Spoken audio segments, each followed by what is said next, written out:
चला, आज शिवसेनेकडून आंदोलन केलंय, स्मार्ट मीटर बंदची आपण मागणी केली. आपण या संदर्भात देखील विधानसभेमध्ये आवाज उठवला होता, तरी सुद्धा आपल्याला अपयश होते. यात विधानसभेतही याबाबत मी आवाज उठवला होता. पण ही लढाई फक्त विधानसभेत लढून जमणार नाही, तर ही लढाई रस्त्यावरही लढावी लागणार आहे. कारण सरकार किती निगरगट्ट आहे आणि त्यांचा राजहट्ट जो असतो स्मार्ट मीटरच्या बाबतीतला तो पूर्णच करत आहेत. आणि शेतकऱ्यांना, सर्वसामान्य ग्राहकांना हे बाहेरून त्यांच्यावर जबरदस्ती करून, त्यांना भीती दाखवून आणि अशा पद्धतीने स्मार्ट मीटर बसवत आहेत. आणि त्यामुळे एखाद्या ग्राहकाचं जर 500 रुपये बिल येत असेल तर 2-2 हजार रुपये बिल जात आहे. ही स्मार्ट लूट आहे. आणि या स्मार्ट लुटीच्या विरोधात शिवसेना रस्त्यावर उतरून आंदोलन आज सुरुवात केलेली आहे. इथून पुढच्या काळातही एकाही ग्राहकाला सक्तीनं आम्ही मीटर बसवू देणार नाहीत.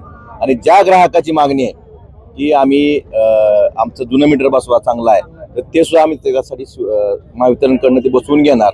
आणि या विरोधात आम्ही शिवसेना उच्च न्यायालयात याचिका दाखल करणार. स्मार्ट मीटरची जी लूट आहे या विरोधात सर्वसामान्य ग्राहकाच्या हितासाठी शिवसेना रस्त्यावरील लढाई लढेल, विधान भवनाची लढाई लढेल आणि न्यायालयीन लढाई सुद्धा शिवसेना लढणार आहे.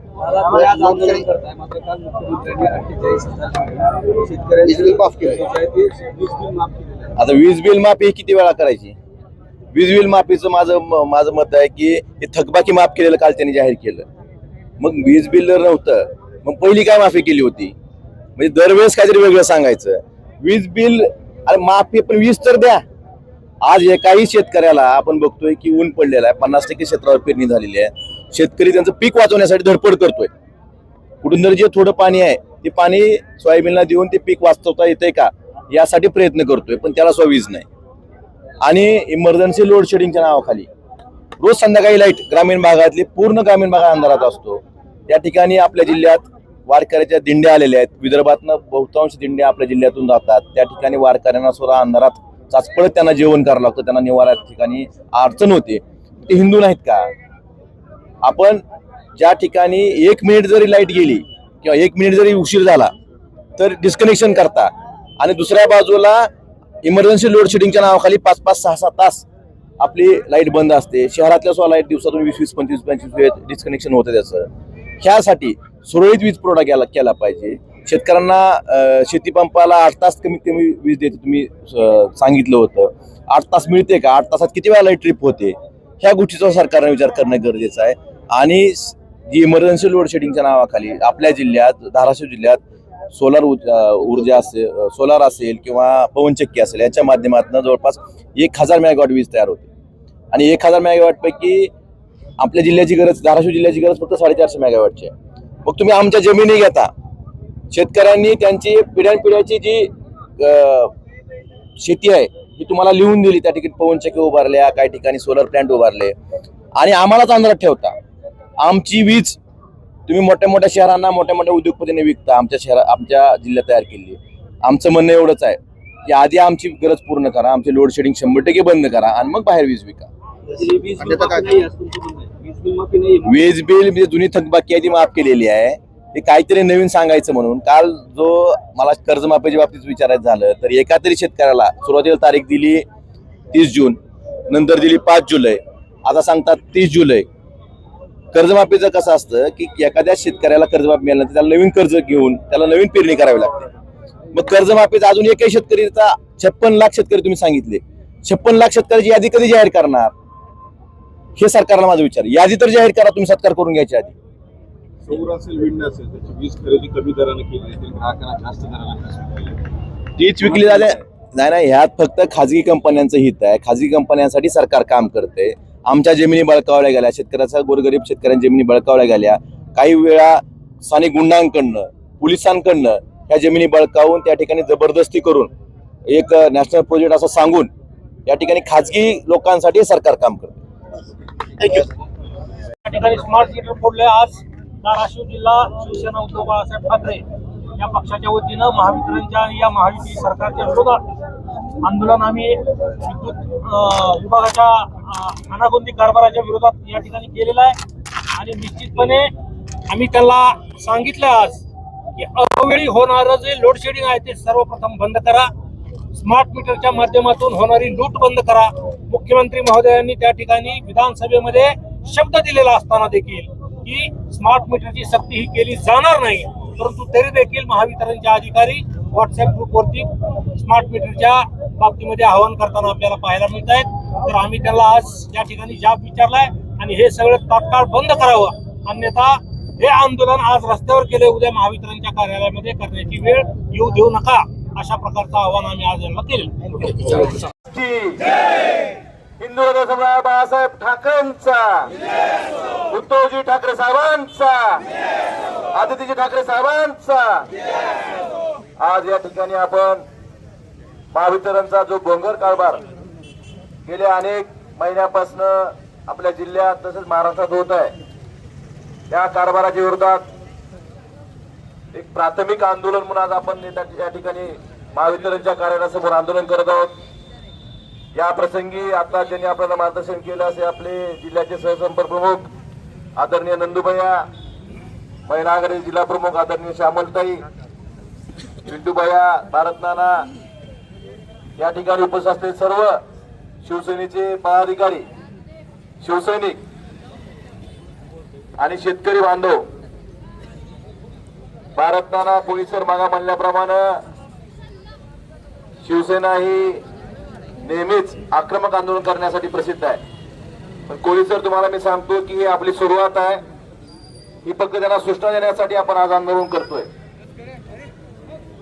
मला या ठिकाणी सांगायचंय की स्मार्ट मीटरच्या माध्यमातून ही सरकार स्मार्ट लूट करतंय, ग्राहकाची लूट.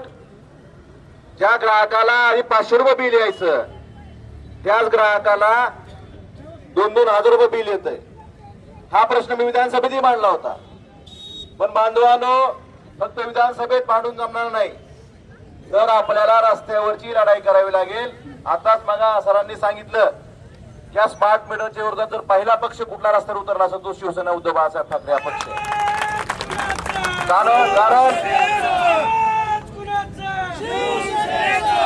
हिंदू हृदय सम्राट बाळासाहेब ठाकरे यांनी आपल्याला सांगितलेलं आहे की 80% समाजकारण आणि 20% राजकारण. समाजाचे प्रश्न आपण मांडले नाहीत. शिवसेनेचा जन्म हा काय सत्तेसाठी झालेला नाही, तर सर्वसामान्यांचा आवाज बनून संघर्ष करण्यासाठी शिवसेनेचा जन्म झालेला आहे.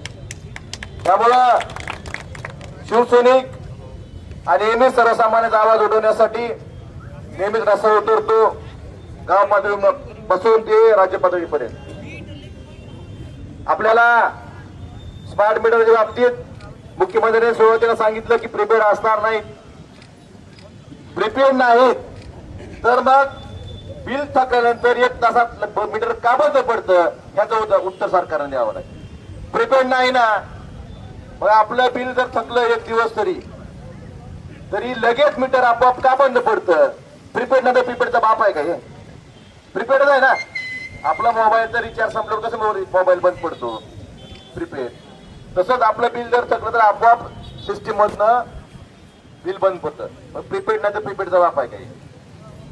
त्यामुळं ही स्मार्ट लूट या माध्यमातून गेल्या अनेक महिन्यापासून आपल्या महाराष्ट्राच्या जनतेची चालू आहे. मला विचारायचं त्यांना, या आधीचे जे मीटर होते ते पण कंपनीनं कोणाला टेंडर घेऊनच बसवले होते. मग ते टेंडर हे सगळेच मीटर कसे फॉल्टी झाले एकदमच? एखाद्या ग्राहकाचं मीटर फॉल्टी असू शकतं, पण सगळ्या सरसकट ग्राहकाचं मीटर कसे फॉल्टी असू शकतात? त्यांना कशाचं फॉल्टी दाखवायचं? परवा एका ग्राहकानं तपासायला लावलं मीटर. माझी ग्राहकांना विनंती आहे की असं कोणाच्याही दबावाला बळी पडायचं नाही. कुठलेही बाहेरची लोक हिंदी बोलणारे येतात आणि आपल्या घरी कोण नसताना मीटर बसून जातात. आता जर असं कुणी केलं तर त्याची गाठ शिवसेनेची आहे. अजिबात त्याला सोडायचं नाही. जर कुणी जबरदस्ती करेल तर त्याला अजिबात शिवसैनिकांना सोडायचं नाही. माझ्या ग्राहकांना विनंती आहे, तुम्ही कुठल्याही शिवसैनिकांशी संपर्क साधा, शिवसैनिक तुमच्या दारात हजर होईल. काल मी सकाळी बातम्या बघत होतो, ठाण्यामध्ये जे शिवसेनेचं ठाणं होतं, आनंद दिघेंचं ठाणं होतं, बाळासाहेबांचं ठाणं होतं, त्या ठिकाणी एका अपार्टमेंट मध्ये बाहेरून काढायला लावून मीटर बसवले. हा अन्याय ठाण्यात होतोय. ही जर मूळ शिवसेना असतं ठाण्यात अन्याय झाला असता का? त्यामुळं आता ही जबाबदारी सगळ्या आपल्या शिवसैनिकाची आहे, सर्वसामान्यांचं रक्षण करायची जबाबदारी आपली आहे. त्यामुळे स्मार्ट मीटरच्या बाबतीत मला एवढंच सांगायचंय, जे मीटर विना परवाना बसवलेत त्या ग्राहकाचे मीटर परत या महावितरणनं जुने मीटर बसवून द्यावेत आणि इथून पुढच्या काही ग्राहकाला जबरदस्तीने त्या संबंधित स्मार्ट मीटर बसवायचे नाही. लोड शेडिंगचा विषय झाला. मुख्यमंत्री सभागृहात म्हणतात आपलं राज्य एनर्जी सरप्लस आहे, आपल्या राज्याला जेवढी वीज लागते त्यापेक्षा जास्त आपण निर्मिती करतो. जर आपलं राज्य एनर्जी सरप्लस आहे तर मग आपली वीज कुठे जाते, लोड शेडिंग काय, ह्याचं उत्तर त्यांच्याकडे नाही. आणि आपल्या जिल्ह्याच्या बाबतीत सांगायचं झालं तर आपल्या जिल्ह्यात पवनचक्की, सौर ऊर्जा या माध्यमातून जवळपास 1000 मेगावॉट वीज तयार होते. आपल्या जिल्ह्याची गरज किती आहे, फक्त 450 मेगावॉट. पण आपल्याला गरजेपेक्षा जास्त, आपण दुपटीपेक्षा जास्त ऊर्जा निर्मिती करतो. आपल्या जमिनी गेल्यात, आपल्या जमिनीवर आपल्या कायमची म्हणजे किरकोळ किमती जमिनी आपल्या घेतल्या गेल्या. त्या ठिकाणी गुंड आणून पोलिसाच्या माध्यमातून शेतकऱ्याला अन्याय केला गेला आणि ती वीज निर्माण होते, ती बाहेर तुम्ही मोठ्या शहराला विकता, मोठ्या उद्योगांना विकता. माझं त्यांना सांगणं आहे, जर तुम्ही आमची लोड शेडिंग बंद केली नाही तर धाराशिव जिल्ह्यातून जे बाहेर वीज जाते तिथे सबस्टेशन आम्ही शिवसेनेच्या वतीने बंद पाडू, आम्ही बाहेर वीज जाऊ देणार नाही. कारण ही लोड शेडिंग तुम्ही स्मार्ट मीटर मध्ये 1 तास जरी लेट झाला तर मीटर बंद करता, लाईट बंद करता. मग घरगुती ग्राहकाची तुम्ही इमर्जन्सी लोड शेडिंगच्या माध्यमातून रोज संध्याकाळी लाडकी बहीण बांधता तुम्ही नुसतं, त्या लाडक्या बहिणीनं अंधारात स्वयंपाक कसा करायचा याचं उत्तर मुख्यमंत्र्यांनी द्यावं. आपल्या लाडक्या बहिणीला नुसते 1500 रुपये तुम्ही मागणार नाही, त्या लाडक्या बहिणीला वीज द्या, तिला स्वयंपाक करायला उजेड द्या. तिच्या लेकरांना अभ्यास कसा करायचा. आपण रोज लहान लेकरं अभ्यास करतात, टायमिंग कितीपर्यंत जागतात लहान लेकराचं, लेटले 10 वाजेपर्यंत जागतात, 9 वाजेपर्यंत जागतात. 6ला लाईट जाते, 11:30 12ला 11:30 12ला चुकवर लेकरं जागी ठेवायची का. इथं अभ्यासाच्या नावानं बोंब. लाडक्या बादशाने कसा अभ्यास करायचा ह्याचं उत्तरही मुख्यमंत्र्यांनी द्यावं. बहिणीनं स्वयंपाक कसा करायचा. आणि आपण बघताय जुलै महिना आहे, निम्म्या भागात पाऊस झाला, निम्म्या भागात पाऊस झाला नाही. काही ठिकाणी पाऊस झाला, त्या ठिकाणी गोगलगाय आली, काही ठिकाणी बोगस बियाणं निघालं. रोज आपले रान दुपारदार आले, पिकं वाळून चाललेत. कसं तरी शेतकरी स्प्रिंकलरनं पाणी द्यायचा प्रयत्न करतो तर यांची लाईट नाही. आपल्या जिल्ह्यातलं असं एक फिडर आहे का जिथं 8 तास लाईट मिळते सलग. भैया तुम्ही सांगितलं की घरची लाईट 20 वेळा गेली, या 8 तासात कमी कमी 25 वेळा लाईट ट्रिप होती. असं पाटात पाणी पडूस तर, असं स्प्रिंकलर मधून पाणी पडूस तर लाईट गेली असते. लाईटच नाही, मोफत वीज म्हणायची आणि लाईटच द्यायची नाही, हे या सरकारचं धोरण आहे. त्यामुळं आपण फक्त घोषणा करण्यापेक्षा या ठिकाणी शेती पंपाला कमीत कमी 8 तास सलग लाईट दिली पाहिजे, पुरेशा दाबाने दिली पाहिजे. आपली इमर्जन्सी लोड शेडिंगच्या नावानं रोज संध्याकाळी लाईट बंद करायचं चालू आहे, ते बंद केलं पाहिजे. एनर्जी सरप्लस राज्यात लोड शेडिंग काय होते याचं उत्तर दिलं पाहिजे. तुम्ही आम्हाला 1 मिनिट त्या ठिकाणी लाईट बिल भरायचं राहिलं तर त्या ठिकाणी तुम्ही डिस्कनेक्शन करता. मग ह्या आता आमचं जे नुकसान होतं याला जबाबदार कोण. संध्याकाळी लाईट घालवतात ते, अशात पोलीस डिपार्टमेंट असेल तर किती चोऱ्या झाल्यात, गोरगरिबाच्या चोऱ्या होतात. प्रत्येक गावात चोऱ्या होतात. ही फक्त शहरात लाईट ठेवतात रात्रीची, पूर्ण ग्रामीण भाग अंधारात असतो. आपल्या भागात आता आषाढी वारी चालू आहे, विदर्भात खूप मोठ्या प्रमाणात दिंड्या आलेल्या आहेत, गावोगावी दिंड्या आहेत, पंक्ती असतात, त्या ठिकाणी सुद्धा लाईट नसते. बिचाऱ्या वारकऱ्यांना अंधारात जेवण करावं लागतं. मला वाटतं हे सरकार नुसतंच विकसित महाराष्ट्राच्या गोष्टी करतं, विकसित भारताच्या गोष्टी करतं, पण हे उलट चाललंय. कारण या दिंड्या हिंदूंच्या नाहीत का. पांडुरंगाला जाणारे वारकरी हिंदू नाहीत का. हिंदुत्वाच्या गोष्टी करता तुम्ही, हे हिंदू नाहीत का. दुसऱ्या बाजूला आपण या ठिकाणी एवढ्या मोठ्या प्रमाणात ही लोड शेडिंग करता, शेतकऱ्यांची पिळवणूक करता. सोलरच्या बाबतीत बाहेरनी सांगितलं, मग नादुरुस्त झाला, परत कोण बघतच नाही, कंपनी कुठली आहे माहित नाही. गेल्या अनेक महिन्यापासून शेतकऱ्यांनी पैसे भरलेत, त्यांना पंप दिला जात नाही. काम करायचं तर तुम्हीच करा शेतकऱ्यांनी, अशा पद्धतीचं हे महायुती सरकार आहे. आणि या सरकारला जाब विचारलाच पाहिजे असं मला वाटतं. आणि प्रत्येक शिवसैनिकानं, प्रत्येकाचं, सर्वसामान्य माणसानं यासाठी समोर आलं पाहिजे आणि आपण या सरकारला जाब विचारण्यासाठी इथून पुढच्या काळात ही अशी उग्र आंदोलनं आपल्याला करायची आहेत. इथून पुढच्या काळात मी तुम्हाला सांगतो, प्रत्येक सर्वसामान्य माणसाच्या प्रश्नासाठी आपल्याला रस्त्यावर उतरावं लागणार आहे. कारण एकच पक्ष राहिलाय फक्त जो सर्वसामान्य आवाज करून काम करू शकतो. या शेतकरी विरोधी सरकारचा, या सर्वसामान्य विरोधाच्या सरकारचा आपण आवाज बनवून काम करणं, त्यांना न्याय मिळवून देणं ही आपल्या शिवसेनेचं कर्तव्य आहे असं मला वाटतं. मला बरेच ग्राहक आलेत, त्यांना आपण आधी देऊ का बोलायला? या इकडून या. आवाज कुणाचा? शिवसेनेचा. आवाज कुणाचा?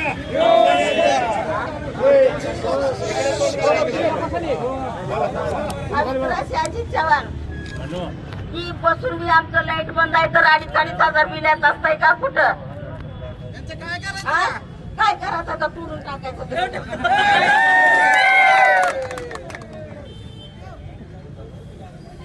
एका ग्राहकाचं 25 दिवस घर बंद होतं आणि त्याला 4,000 रुपये बिल आलं. ह्या मावशी तहस होतं.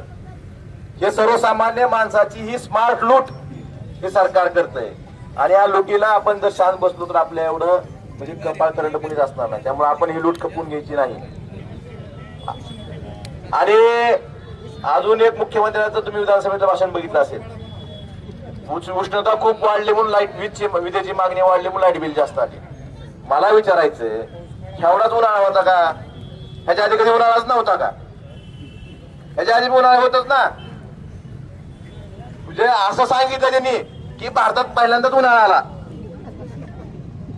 अरे काय करून हिंदू हृदय सम्राट शिवसेना प्रमुख माननीय बाळासाहेब ठाकरे यांना मानाचा मुद्रा करून आमचे पक्षप्रमुख तथा या राज्याचे माजी मुख्यमंत्री आदरणीय उद्धवजी ठाकरे साहेब यांना मानाचा जय महाराष्ट्र करून शिवसेनेचे युवा नेते आदरणीय आदित्यजी ठाकरे साहेब यांना मानाचा जय महाराष्ट्र करून आज आपल्या या धाराशिव जिल्ह्याच्या स्मार्ट कार्ड बसवण्याच्या विरोधात जे आज आपलं आंदोलन आहे त्या आंदोलनासाठी आदरणीय आपल्या जिल्ह्याचे लाडके आमदार कैलासदादा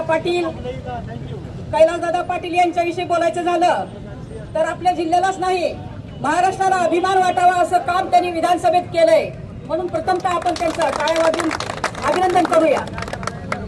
मला एका गोष्टीचा अभिमान वाटतोय दादा, आज तुळजापूरचा प्रश्न असू द्या, जिल्ह्यातला कुठलाही प्रश्न असू द्या, तुम्ही अत्यंत चांगल्या भाषेत विधानसभेत आवाज उठवला. मग तो तुळजापूरच्या भवानी मंदिरातील कॅमेरा असतील, स्मार्ट कार्डचा विषय असेल, विम्याचा विषय असेल, शेतकऱ्यावर दुबार पेरणीचं संकट असेल, कर्जमाफीचा विषय असेल, अनेक विषयाच्या माध्यमातून आपण आवाज विधानसभेत उठवला आणि खऱ्या अर्थानं महाराष्ट्रातील जनतेच्या प्रश्नावर वाचा फोडले आणि त्यांना कुठं तर खऱ्या अर्थानं न्याय मिळेल आणि विरोधकाला घाट फुटल असा आवाज आपण उठवला. त्यासाठी मी आपलं मनपूर्वक अभिनंदन करते, कौतुक करते.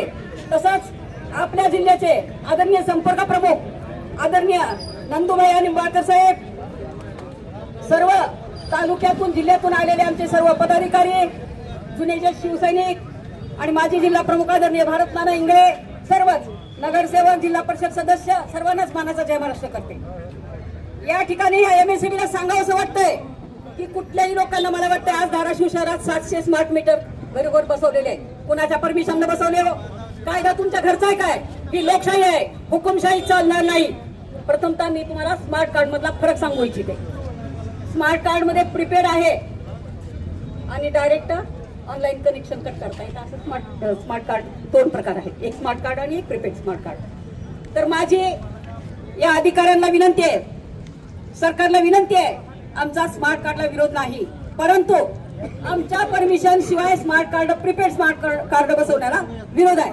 आणि आता आमचे सोनवणे अत्यंत चांगल्या पद्धतीने त्यांनी सांगितलं की ज्याप्रमाणे भारतीय राज्यघटनेच्या अनुच्छेद 13 नुसार की लोकशाही आहे, मूलभूत अधिकाऱ्यांच्या विरोधात जाणारा कोणताही कायदा, नियम, आदेश किंवा धोरण एकतर्फी राबवणे हे ग्राहकाच्या पाटील, ND पाटील, गोपीनाथरावजी मुंडे साहेब, विलासरावजी देशमुख साहेब यांच्यानंतर जर महाराष्ट्राला विधानसभा कशासाठी आणि कुणासाठी आणि सामान्य जनतेचे शेतकऱ्याचे प्रश्न कसे मांडायचे असतात हे दाखवून देणारे आमचे आमदार कैलासदादा पाटील यांच्या नेतृत्वात सामान्य नागरिक सामान्य नागरिक व शेतकऱ्यांच्या हितासाठी. आणि या महाराष्ट्रात सध्या तर मी तर असं म्हणेन की एकच पक्ष असा राहिला शिवसेना उद्धव बाळासाहेब ठाकरे की ज्याच्यात हिंमत आहे सामान्य शेतकऱ्याच्या सामान्य नागरिकाच्या हक्कासाठी रस्त्यावर उतरण्याची. या निगरगट शासनानं आपल्या मुख्यमंत्री साहेबांना काल स्वतःचा सत्कार करून घेतला. जसं आपल्या जिल्ह्यातल्या नेत्यांना 5,000 कोटीचा सत्कार करून घ्यायची, तसं मुख्यमंत्री साहेबांना बी सत्कार करून घेतला. आणि त्यांनी जाहीर काय केलं की कुठल्याही निवडणुका डोळ्यासमोर न ठेवता शेतकऱ्यांच्या हितासाठी कर्जमाफीचा घेतलेला निर्णय. एकाला तरी इथं कर्जमाफीचा मेसेज आलाय का? तुमच्या याद्या तरी मागवल्यात का? कोणाच्या तरी गावातून याद्या मागवल्यात का? त्यांनी पुन्हा काल एक घोषणा केली, शेतकऱ्याची 48,000 कोटीची वीज बिल माफी केली. कुणाला मेसेज आलाय का? अहो शेतकरी तर भारत नाही, शिवसेना बरोबर देत नाही. आणि दादा स्मार्ट मीटरचा असा विषय, यांनी एक फॉर्मॅट तयार केलेत नोटीसचं, जे की लिगल नाहीत. त्यामुळे ह्या MSCBच्या अधिकाऱ्यांना शिवसेनेतर्फे एकच सांगणार, तुम्ही जे ग्राहकांचे स्मार्ट मीटर त्यांची दिशाभूल करून बसवताय आणि एकतर दादा शेतकऱ्याची परिस्थिती अशी आहे, त्या शासनाने करून ठेवली, आई भीक मागू दिना आणि बाप खाऊ दिना अशी परिस्थिती आहे. शेतकऱ्यांनी एक 10-20% फक्त त्यांच्या पेरण्या झाल्यात आणि ज्यांच्या झाल्यात पेरण्या ते थोडंफार 5-2 तास त्यांचं पाणी चालतंय ते देण्यासाठी शेतात जातात तर जाऊस तर लाईट गेलेली असते. म्हणजे हे शासनाने ठरवलंच की ह्यांना मुद्दाम मारायचं. दादा त्या स्मार्ट विषयाचा पण स्मार्ट मीटरचा असा विषय यांनी त्या नोटिसा देतात, पण या अधिकाऱ्यांना आता शिवसेनेच्या माध्यमातून आपण त्या माध्यमातून जाणं गरजेचं होतं. मित्रांनो, मला आपल्याला सगळ्यांना सांगायचंय, स्मार्ट मीटरची सक्ती मला वाटतं गेलेल्या अधिवेशनामध्ये मुख्यमंत्री देवेंद्र फडणवीस यांनी अधिवेशनामध्ये भाषणादरम्यान शब्द दिला होता, स्मार्ट मीटर बसवण्याची सक्ती केली जाणार नाही. स्मार्ट मीटर बसवणं हे ग्राहकांच्या इच्छेचा प्रश्न असेल. जर ग्राहकांनी संमती दिली तरच आपण शासनामार्फत हे स्मार्ट मीटर बसवू. परंतु आज परिस्थिती काय? आज परिस्थिती अशी आहे की नागरिकांची घरं कुलूपबंद असताना देखील त्यांचं गेट उघडून त्या ठिकाणी जुनं मीटर काढून गुपचूप त्या ठिकाणी स्मार्ट मीटर लावलं जातं. या स्मार्ट मीटरचा परिणाम काय? जे 500, 600, 700 सामान्य कुटुंबाला जे यापूर्वी बिल यायचं ते बिल आज 5 ते 7,000 रुपयापर्यंत चाललं. अशा परिस्थितीमध्ये सामान्य माणसाचा कंबरड मोडणारा हा निर्णय आणि म्हणून याच्या विरोधात रस्त्यावर उतरणं गरजेचं होतं. यांना जाब विचारणं गरजेचं होतं. म्हणून हे आंदोलन आपण आज या ठिकाणी करतो. अनेक मंडळींनी सांगितलं की आंदोलन आपण शांततेच्या मार्गाने करतोय. मला आपल्या सगळ्यांना सांगायचंय, जरी हे पहिलं आंदोलन शांततेच्या मार्गाने जरी होत असलं तरी यापुढील काळामध्ये सामान्य माणसांना या पद्धतीनं जर न्याय भेटला नाही तर निश्चितपणे शिवसेना आपल्या पद्धतीनं आंदोलन देखील करायला मागे पुढे पाहणार नाही. कारण शिवसेना ही चळवळीतून निर्माण झालेली संघटना आणि पक्ष आहे. सामान्य माणसाच्या न्याय हक्कासाठी झगडणारा हा पक्ष आहे. आणि म्हणून ज्या ज्या वेळेला जे जे काही विषय सामान्य नागरिकांच्या